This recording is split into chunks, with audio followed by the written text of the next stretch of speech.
오늘은 기독교는 위기가 없다. 기독교는 위기가 없다는 제목으로 하나님의 말씀 함께 나눕니다. 기독교에는 위기가 없습니다. 왜냐하면 위기라는 말은 하나님의 관점에서 볼 때 없는 단어이기 때문이죠. 성경을 찾아보십시오.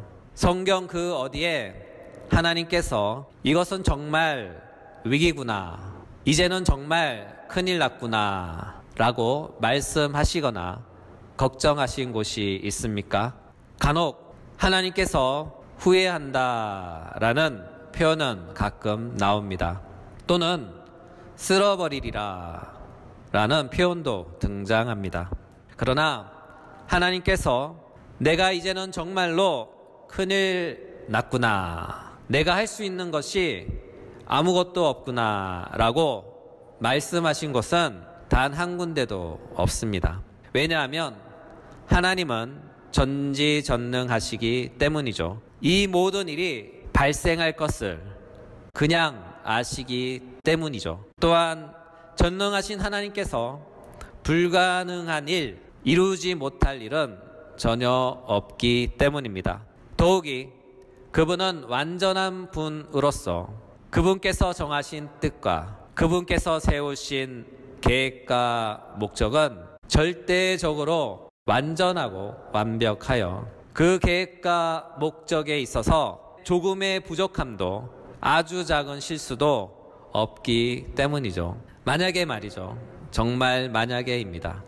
그분께서 세우신 계획에 아주 미세하고 조그만 결함이 있었다면, 또는 그분의 목적 가운데 정말로 눈으로 가늠하기 힘들 정도로 그럼에도 불구하고 아주 작은 실수가 있었더라면 그분은 절대로 하나님이 될 수 없는 것이죠. 따라서 성경을 통해 우리에게 계시된 하나님은 전능하시고 전지하시며 완전하시고 의로우신 하나님입니다. 그러므로 성경의 계시를 고찰해 볼 때 기독교에는 위기가 없습니다. 위기라는 것 자체가 존재하지 않아요. 단지 잠시의 고난과 조금 불편한 시련만 있을 뿐입니다. 그러나 영원한 실패는 없다. 영원한 실패는 없다입니다. 이 사실을 꼭 기억하시기 바랍니다. 오늘 본문은 구약 성경 열왕기상 18장 19장의 배경입니다. 그곳에는 구약 시대에 악한 왕이라 불리던 아합 왕이 등장하죠. 아합 왕은 그의 아내 이세벨의 영향 아래 바알신을 국가의 신으로 섬겼습니다. 이와 같은 까닭에 북이스라엘 안에는 하나님의 선지자는 거의 사라지고 오직 바알신과 아세라 신의 제사장들만, 선지자들만 가득하게 되었죠. 한마디로 기독교 국가에서 우상숭배 국가로 전환된 것이죠. 그런 시대에 엘리야는 하나님의 부르심을 받았고 선지자의 소명을 받아 영적 불모지와 같은 이스라엘 땅 안에서 수많은 바알의 거짓 선지자와 맞서 홀로 고전분투했던 선지자입니다. 그러던 어느 날 갈멜산에서 영적 전쟁을 치르게 됩니다. 바알 선지자 450명과 영적 대결을 한 것이죠. 진짜 신이 누구인가 가늠하는 영적 전쟁입니다. 열왕기상 18장 24절 너희는 너희 신의 이름을 부르라. 나는 여호와의 이름을 부르리니 이에 불로 응답하는 신 그가 하나님이니라. 백성이 다 대답하되 그 말이 옳도다 하니라. 이에 바알 선지자 450명은 하루 종일 바알 신을 불렀지만 그들이 신이라 부르는 바알은 응답이 없었죠. 이에 엘리야는 그의 하나님 여호와 하나님을 부르기 시작합니다. 열왕기상 18장 37절 여호와여 내게 응답하소서, 내게 응답하소서. 이 백성이 주 여호와는 하나님이신 것과 주는 그들의 마음을 되돌이키심을 알게 하옵소서 하매 이에 여호와의 불이 내려서 번제물과 나무와 돌과 흙을 태우고 또 도랑의 물을 핥은지라. 모든 백성이 보고 엎드려 말하되 여호와 그는 하나님이시로다, 여호와 그는 하나님이시로다 하니. 이처럼 하나님의 선지자 엘리야는 갈멜산의 영적 전투에서 하나님의 응답으로 크게 승리합니다. 그러나 아합 왕의 아내 이세벨의 말 한마디에 주눅이 들어 낙심하고 도망치죠. 열왕기상 19장 2절. 이세벨이 사신을 엘리야에게 보내어 이르되 내가 내일 이맘때에 반드시 내 생명을 저 사람들 중 한 사람의 생명과 같게 하리니 그렇게 하지 아니하면 신들이 내게 벌 위에 벌 내림이 마땅하리라 한지라. 그가 이 형편을 보고 일어나 자기의 생명을 위해 도망하여 그리고 그는 광야의 한 로뎀 나무 아래에 앉아서 죽기를 구하죠. 열왕기상 19장 4절. 자기 자신은 광야에 들어가서 하룻길쯤 가서 한 로뎀 나무 아래에 앉아서 자기가 죽기를 원하여 이르되 여호와여 넉넉하오니 지금 내 생명을 거두시옵소서. 그리고 하나님의 산이라 불리는 호렙산에 가서 하나님과 깊은 상담을 합니다. 열왕기상 19장 9절. 엘리야가 그곳 굴에 들어가 거기서 머물더니 여호와의 말씀이 그에게 임하여 이르시되 엘리야야 내가 어찌하여 여기 있느냐. 그가 대답하되 내가 만군의 하나님 여호와께 열심히 유별하오니 이는 이스라엘 자손이 주의 언약을 버리고 주의 제단을 헐어 칼로 주의 선지자들을 죽였음이오니 오직 나만 남았거늘 그들이 내 생명을 찾아 빼앗으려 하나이다. 이에 대하여 우리 주님은 엘리야에게 무엇이라 말씀합니까? 오늘 본문입니다. 로마서 11장 4절. 그에게 하신 대답이 무엇이냐? 내가 나를 위하여 바알에게 무릎을 꿇지 아니한 사람 7,000명을 남겨두었다 하셨으니. 내가 나를 위하여 바알에게 무릎을 꿇지 아니한 사람 7,000명을 남겨두었다 하셨으니. 하나님의 선지자였던 엘리야는 하나님께 무엇이라고 기도했나요? 주님을 믿고 따르던 주님의 수많은 백성들은 모두 다 주님을 버리고 떠나갔고 이 세상에 오직 나만 남았습니다 라고 했어요. 이에 대하여 우리 주님은 엘리야에게 무엇이라고 대답을 해 주셨죠? 내가 나를 위하여 바알에게 무릎 꿇지 아니한 사람 7,000명을 남겨두었다. 내가 나를 위하여 바알에게 무릎 꿇지 아니한 사람 7,000명을 남겨두었다. 사실상 엘리야는 하나님께 나름대로 충성했어요. 우상 숭배가 극에 달했던 시대에 주님께서는 엘리야를 부르셨고 소명을 주셨죠. 그리고 갈멜산 영적 전투에서 승리도 주시고 그의 기도에 응답하사 큰 비의 기적도 주셨어요. 그때 그는 이렇게 생각했을 거예요. 이제 됐다. 이제 하나님의 나라가 새롭게 다시 시작하는 거야. 이렇게 부푼 꿈을 안고 갈멜산에서 내려오는데 이세벨에 의해 하루아침에 잡히면 죽는 도망자 신세가 된 것이죠. 그리고 엘리야는 로뎀 나무 아래 앉아서 이렇게 생각했을 거예요. 다 끝났어. 다 부질없어. 기독교는 끝났어. 교회는 이제 다 끝장났다고. 그리고 이제 나밖에 없네. 믿는 사람은. 이렇게 생각했을 거예요. 그러나 주님은 엘리야에게 말씀하셨어요. 나를 위하여 7,000명을 남겨두었다. 나를 위하여 7,000명을 남겨두었다. 이 말씀에서 첫 번째로 우리가 주목할 말씀은 이것입니다. 나를 위하여. 나를 위하여. 이에 해당하는 헬라어는 에마우토입니다. 이 단어는 나 자신에게라는 뜻으로 나는 나 자신에게 남겨두리라. 나는 나 자신에게 남겨두리라는 뜻을 갖고 있어요. 이는 현재를 포함하여 미래적 의미를 담고 있습니다. 이 말의 깊은 의미가 무엇이냐 하면 우리 주님은 언제나 그랬듯이 당신 스스로를 위하여 일하신다는 것이죠. 여기에 그 누구의 도움도 전혀 필요하지 않습니다. 예레미야 33장 2절 이 일을 행하시는 여호와 그것을 만들며 성취하시는 여호와 그의 이름은 여호와라. 이처럼 하나님은 홀로 일하십니다. 우리는 단지 그분의 일에 잠깐 쓰임받는 것이죠.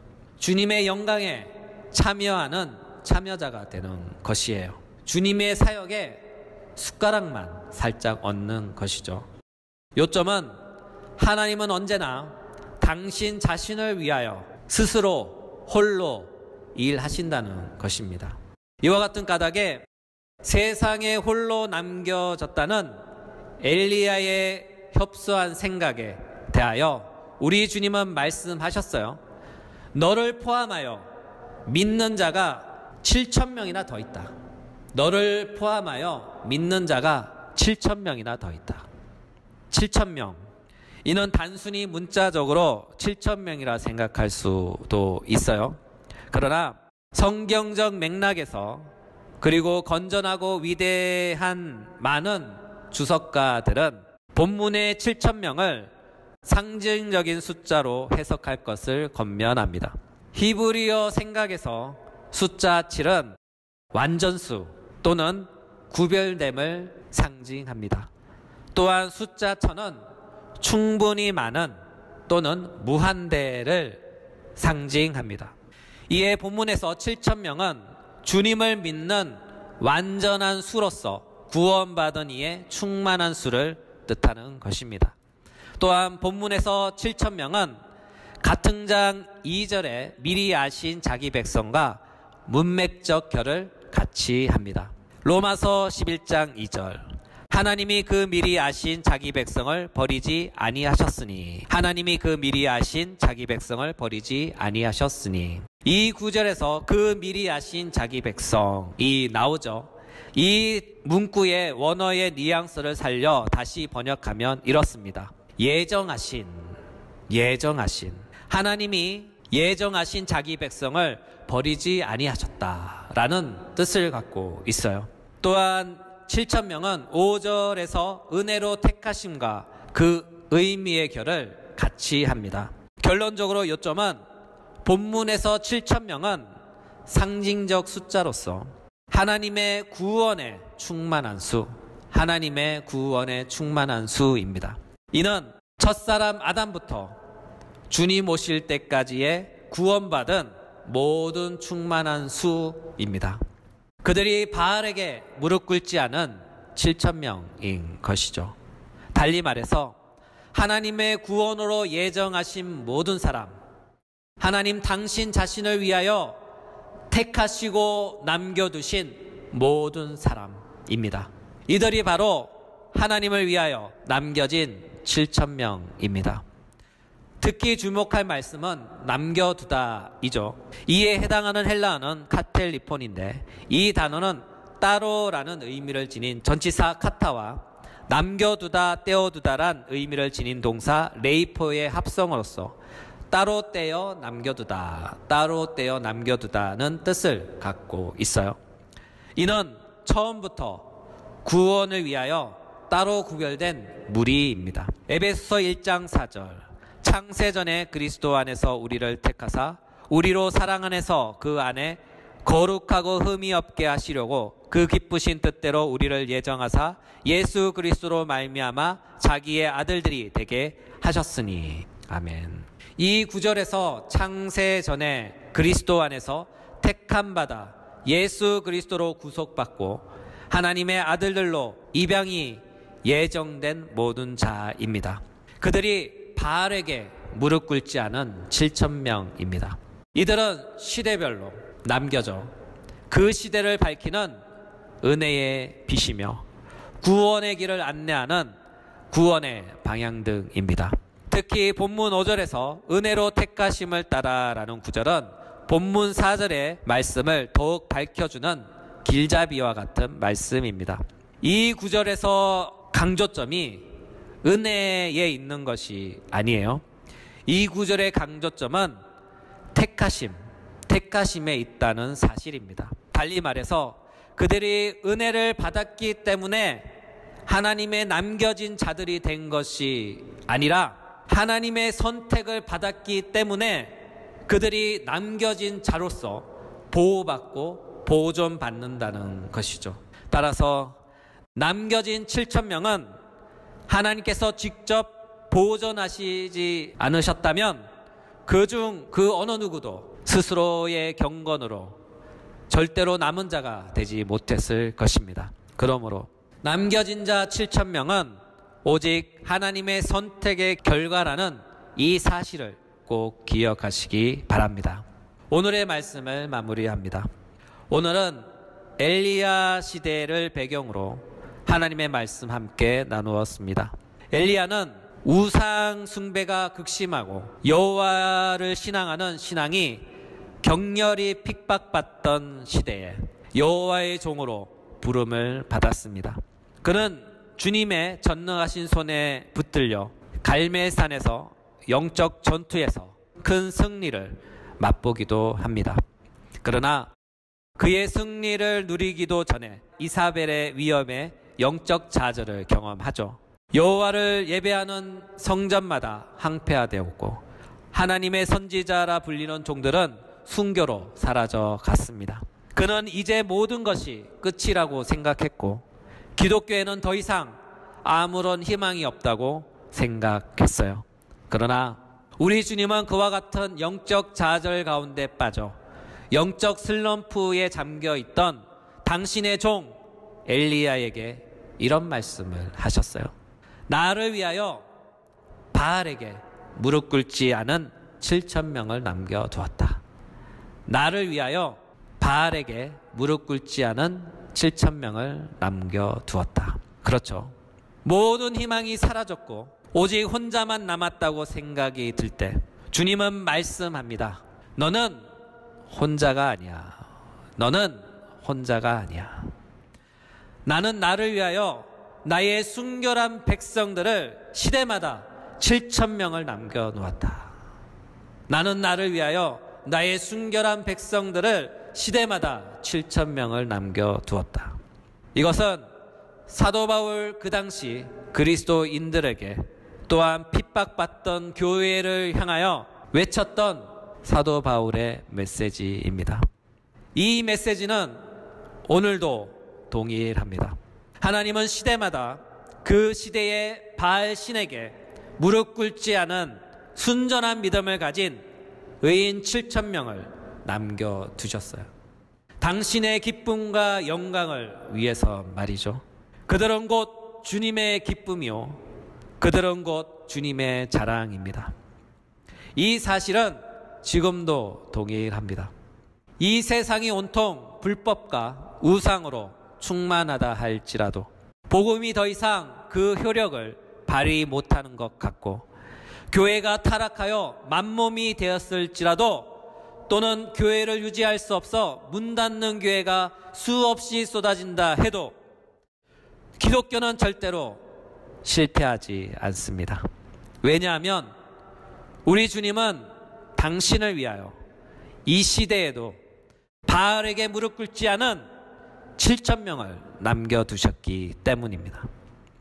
그 옛날 이스라엘 민족을 보존하신 것처럼 사도 바울 당시 초대교회의 교회들을 보존하신 것처럼 지금 이 시대에도 하나님은 당신을 위하여 이 세상의 바알에게 무릎 꿇지 않은 7,000명을 남겨두신 줄 믿으시기 바랍니다. 따라서 기독교에는 위기가 없습니다. 기독교에는 위기가 없습니다. 왜냐하면 지금도 은혜의 택하심을 따라 바알이라 불리는 세상에 물들지 않고 무릎 꿇지 않은 하나님을 향해 순전한 믿음의 발걸음을 멈추지 않는 하나님의 남겨진 7,000명이 있기 때문이죠. 그들은 언제나 어느 시대나 소수의 무리입니다. 그들은 언제나 좁은 길을 걷는 하나님의 남은 자들입니다. 쉽게 예를 들면 전 세계 70억 인구 가운데 주님을 믿는 소수의 7,000명, 70억 인구 가운데 소수의 7,000명입니다. 또한 우리가 교회를 지키고 보존하는 것이 아닙니다. 주님께서 당신을 위하여 당신의 교회를 친히 지키고 보존하십니다. 이 사실을 꼭 기억하시기 바랍니다. 마지막으로 저의 간증을 잠깐 곁들이며 오늘의 말씀을 마치도록 합니다. 저는 개척한 지 5년 됐습니다. 힘들었습니다. 해가 바뀔 때마다 교회에 대한 생각이 깊어지고 걱정이 많았습니다. 이를 놓고 기도하는 가운데 우리 주님께서 마음에 주신 기도의 응답의 말씀이 있었습니다. 그 응답의 말씀은 바로 이것입니다. 네 교회냐? 내 교회이지. 네 교회냐? 내 교회이지.